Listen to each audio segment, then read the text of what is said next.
Real Talk, Freunde. Ich bin nicht der größte Fan der 1:48er World War II Planes von Kobi. Ich muss aber gestehen, dass die Bf 109 hier mir da ein bisschen mehr die Augen geöffnet hat. Und deswegen habe ich mir was Neues einfliegen lassen, nämlich ganz aktuell aus August 2025 ein neues deutsches Kobi-Flugzeug in Grau mit einer Bombe.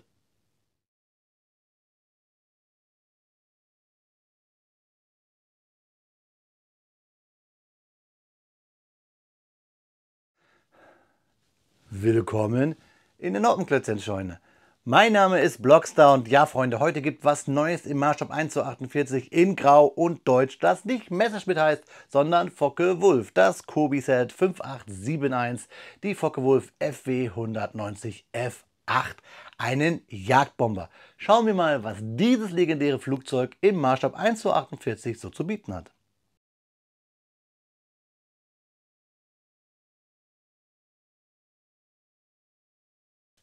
Ein brennender Hintergrund lässt ja eigentlich nichts Gutes vermuten, aber wir haben hier einen Jagdbomber in Aktion, die Focke-Wulf FW 190 F8 im Maßstab 1:48, das Kobi-Set 5871, 170 Steinchen aus der Historical Collection World War II.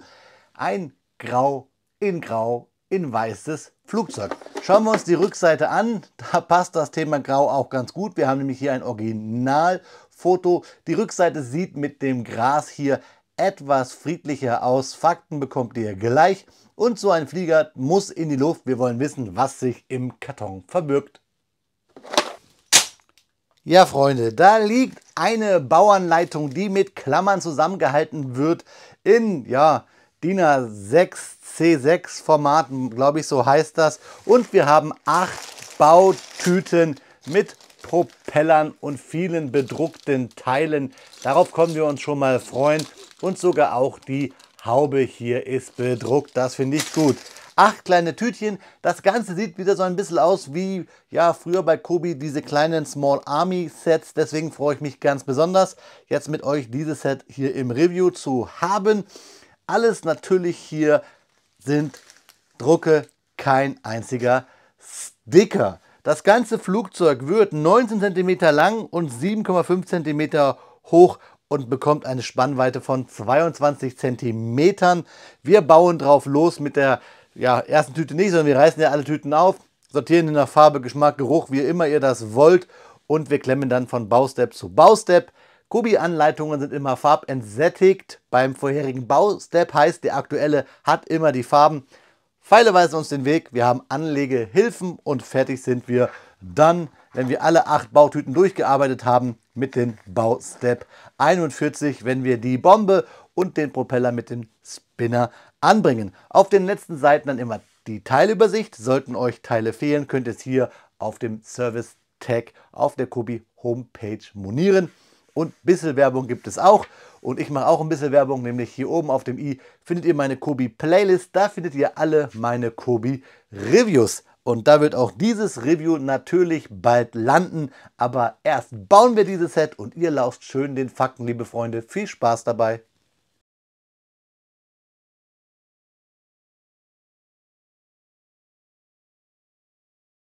Speedbildzeit ist Faktenzeit. Heute dreht sich alles um ein deutsches, nennen wir es mal Schlachtflugzeug, das in den letzten Kriegsjahren des Zweiten Weltkriegs auf deutscher Seite eine zentrale Rolle im Nahunterstützungseinsatz spielte.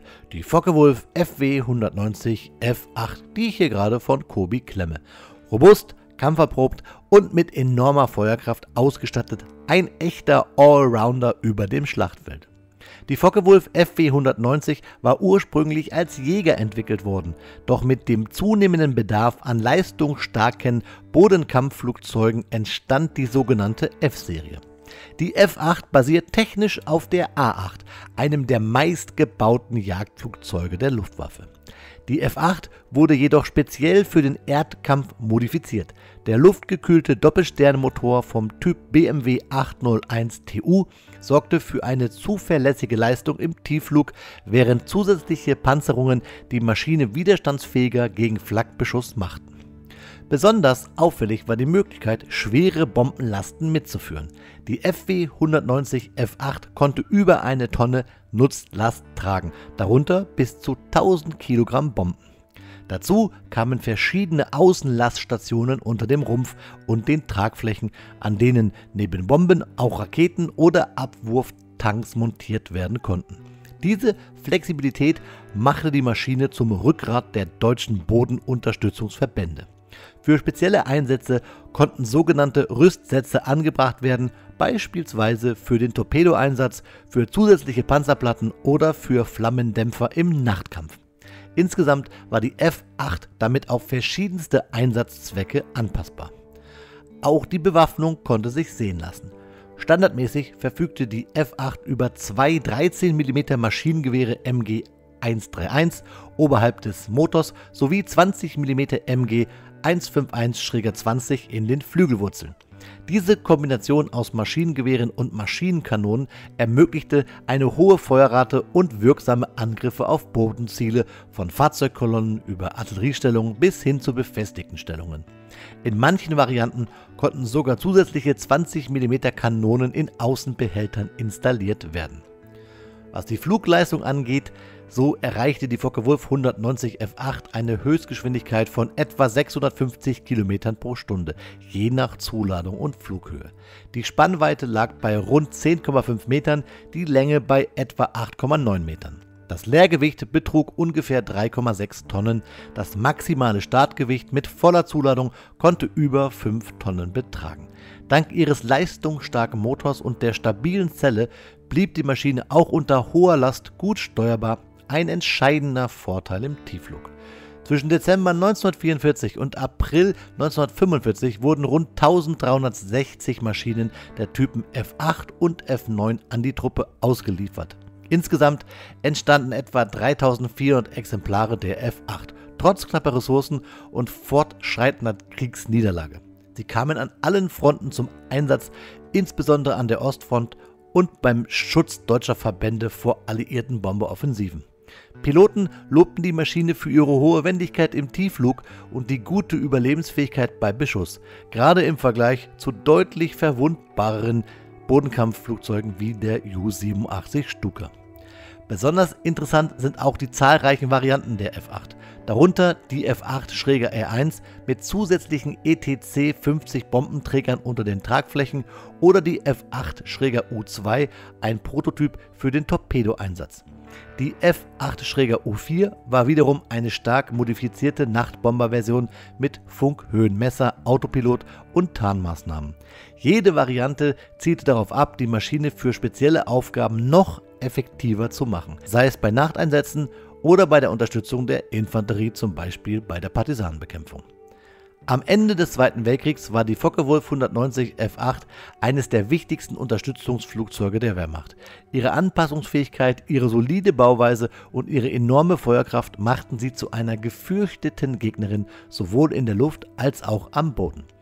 Und damit verabschiede ich mich, liebe Freunde, aus der heutigen, nennen wir es mal Folge Speedbit-Zeit ist Faktenzeit.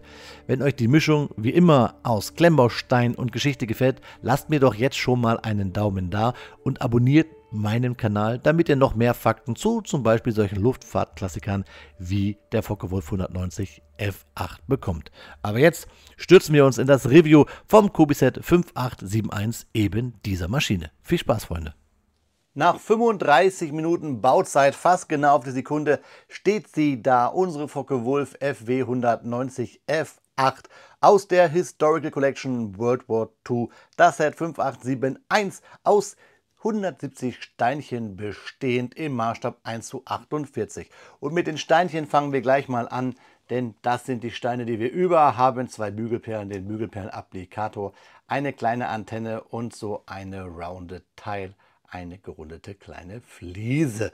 Geht an die Seite, ein bisschen was für unsere Ersatzteilkiste ist ja immer gut. Der Bau, wie gesagt, 35 Minuten Spaß, ging schnell von der Hand, wirklich nichts Kompliziertes. Man baut hier unten erst die Tragflächen, man legt die Plates auf den Bautisch und befließt diese dann dreht man sie irgendwann um, dann kommt der Rumpf dazu und hier mit Brackets bzw. Baurichungsumkehrsteinen und vielen Slopes und auch diesen länglichen Formteil des Slopes baut man dann die Rumpfverkleidung und hier mit diesen 1x3er Slopes, mit Jumper Slopes nenne ich sie jetzt mal, rounded. Das ist ja bei Kobi immer eher so ein Thema, wie heißen da die Steine? Die Nummern kann ich mir nicht merken, deswegen versuche ich immer so ein bisschen in der Lego-Terminologie zu bleiben. Könnt ihr ja mal gerne schreiben in die Kommentare, was ihr davon haltet. Mit diesen Teilen bauen wir halt dann den Rumpf vorne. Also wirklich kein schwerer Bau, geht schnell von der Hand. Also die Altersempfehlung hier von 6 Plus, die kann man wirklich getrost so auch anwenden. Und natürlich, habe ich euch ja vorhin schon erwähnt, keinen einzigen Aufkleber haben wir hier, was sehr gut ist. Erwähnt, das ist das ganz Wichtige hier. 3 Flugzeuge habe ich aus deutscher Produktion im historischen Kontext, hier natürlich in polnischer Produktion, auf den Bautisch gestellt, denn das sind alle 3 Jagdmaschinen, Jagdbomber, die es von Kobi im Maßstab 1:48 gibt. Wir haben zum Beispiel natürlich ganz rechts die von mir schon im Intro erwähnte Messerschmitt Bf 109G, die 5870, 125 Steinchen im gleichen Preissegment wie unsere Focke-Wulf. Und dann haben wir hier die 5881, die Messerschmitt Me 262. Auch 250 Steinchen bestehen, aber auch alle 1:48 und alles deutsche Maschinen. Alle die es so noch gerade aktuell gibt, wie gesagt, die man als Jäger bzw. Jagdbomber bezeichnen könnte. Ganz wichtig, ich habe euch hier aus 2019 bzw. 2020 mal das Set 5514 auf den Bautisch gestellt. 255 Steinchen, also 5 Steine mehr als die Me 262, die Focke-Wulf FW 190 A4. Wie gesagt, 5 Jahre alt. Ihr könnt ja mal raten, was dieses Set gekostet hat. Diese hier, ja alle 24,99. Hier sind es über 30. Kobi hat auch schon den Preis reduziert. Ich habe 24,99 bezahlt. Ich glaube, jetzt bei Kobi liegt er bei 22,99. Schaut einfach auf meine Infokarten. Dieses Set hier, 5 Jahre ist es her, 5 Steine mehr als die Me 262. Natürlich anderer Maßstab, aber 19,99. Das nur mal so am Rande, die gute alte Kobi-Zeit. Und hier könnt ihr es nur am Rande sehen. Da habe ich eine Spitfire, die 5512, 24,99, 280 Steinchen. Also da ist schon ein bisschen was passiert, inflationsbedingt, bautechnisch bedingt, mag ja alles sein. Trotzdem müsst ihr das ja wissen und für euch selber entscheiden, ob so ein Flugzeug was für euch ist. Ich muss sagen, gerade im Kontext dieser 2 ikonischen Maschinen, die mir auch durchaus Spaß gemacht haben, die sowieso, und die Bf 109 hat mich dann echt überrascht, muss ich sagen, dass mir hier die Focke-Wulf FW 190 F8 richtig gut gefällt. Ich zeige sie euch mal. Sie sieht zwar so ein bisschen aus, wenn man ganz ehrlich ist, wenn Kobi jetzt eine Thunderbolt baut, dann wird die wahrscheinlich fast genauso aussehen. Also dieses richtig ikonische der Focke-Wulf FW 190 ist nicht gegeben. Das wäre nämlich zum Beispiel das Fahrwerk, was eigentlich so schräg nach vorne geht. Ein bisschen die gedrungenere Form. Das alles ist nicht gegeben. Wie gesagt, die Maschine sieht eigentlich eher aus wie eine Thunderbolt. Hat auch was damit zu tun, dass, und jetzt zeige ich es euch mal hier im Vergleich, ihr seht hier hinten das so schräg abfallende, das ist so typisch 190er, das haben wir hier nicht wirklich. Also sie sieht eher aus wie eine tschechische Kunstflugmaschine, beziehungsweise wie gesagt wie eine Thunderbolt durch diese Tropfenform der Kabine, der Haube. Das gefällt mir nicht so. Trotzdem, per se, gefällt mir eine Sache ganz gut. Wir haben nämlich jetzt einen Jagdbomber. Wir haben eine Bombe dazu bekommen, die zwar hier so ein bisschen durch die Aufhängung so ein bisschen schleift an diesem Stein, der aber ein Loch hat. Und somit können wir auch sogar einen Stand, wenn ihr einen über habt, von einem anderen Kobi-Flugzeug benutzen und könnt eure 190er dann auf einen Stand packen. Das machen wir auch gleich noch am Ende dieses Videos. Wie gesagt, wir haben die Bombe da und wir haben etwas, was mir ganz gut gefällt, nämlich tolle Drucke, Tarndrucke hier, die 1, diese goldene, gelbe. Wir haben gebautes Tarnmuster, das gefällt mir ganz gut, und wir haben sogar gedrucktes, und ich finde, die Farbbeweichungen sind nicht so sehr da, außer dass wir hier eher so matt haben und da glänzend. Was mir aber ganz gut gefällt, ist, dass wir hier nennen wir mal das Formteil hier, das Seitenruderformteil, was ein bisschen blass aussieht, klar, weil hier ein verbotenes Zeichen wäre. Wir haben aber hier eine relativ verstärkte Struktur, was den hinteren Bereich angeht. Der ist sonst bei diesen Kobi-Flugzeugen immer ein bisschen locker. Wir haben ihn jetzt hier irgendwie gefühlt mehr in die Mitte verlegt. Seht ihr das? Da wackelt es mehr wie so eine Schlange, aber wird durch Draufdrücken wieder etwas stabilisiert. So, aber nicht hier hinten, wie das sonst bei den Kobi-Maschinen so der Fall war. Ich habe euch schon Reviews gezeigt zur italienischen Maschine im Marshall 1:48, da hätte ich das Flugzeug so nicht anfassen können, da wäre mir hinten der Schwanz abgebrochen. Also, sie ist hier etwas stabiler geworden.